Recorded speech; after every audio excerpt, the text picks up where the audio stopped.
Hello friends, welcome to good mom. Makeup ചെയ്യാൻ ഇഷ്ടപ്പെടാത്തവരായി ആരും ഉണ്ടാവില്ല അല്ലേ?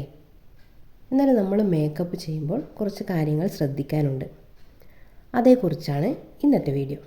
അപ്പോൾ നമുക്ക് വീഡിയോയിലേക്ക് കടക്കാം. നമ്മുടെ ചർമ്മത്തിൻ്റെ സ്വഭാവം അറിഞ്ഞു വേണം നമ്മൾ മേക്കപ്പ് ഇടാൻ.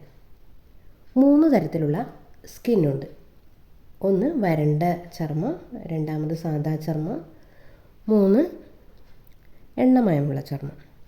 അപ്പോൾ വരണ്ട ചർമ്മമുള്ളവർ വരൾച്ച കൂട്ടാത്ത ജലാംശം നിലനിർത്തുന്ന തരത്തിലുള്ള മേക്കപ്പ് വേണം ഉപയോഗിക്കാൻ.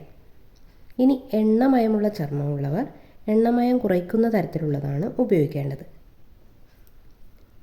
ഏത് മേക്കപ്പ് വസ്തുക്കൾ ഉപയോഗിക്കുന്നതിന് മുമ്പും അലർജി ടെസ്റ്റ് ചെയ്യണം. ഇതിനായി പാച്ച് ടെസ്റ്റ് ചെയ്യണം.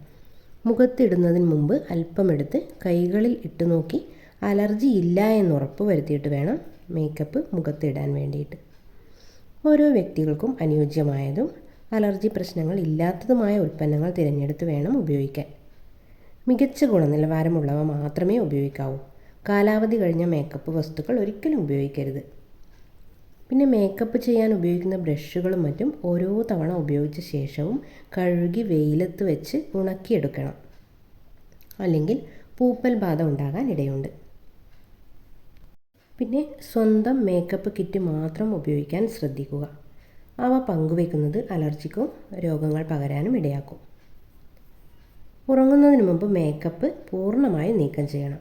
ക്ലെൻസറുകൾ ഉപയോഗിച്ച് മൃദുവായി തുടച്ചു നീക്കിയ ശേഷം ധാരാളം വെള്ളം ഉപയോഗിച്ച് മേക്കപ്പ് ഇട്ട ഭാഗം പൂർണ്ണമായും വൃത്തിയാക്കണം.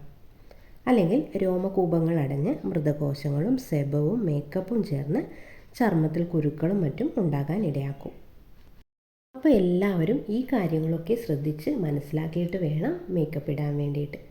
ഇന്നത്തെ ഈ കുഞ്ഞു വീഡിയോ നിങ്ങൾക്ക് യൂസ്ഫുൾ ആയിട്ടുണ്ടെങ്കിൽ വീഡിയോ ഒന്ന് ലൈക്ക് ചെയ്യാൻ മറക്കല്ലേ. ചാനലൊന്ന് സബ്സ്ക്രൈബും ചെയ്യണം കേട്ടോ.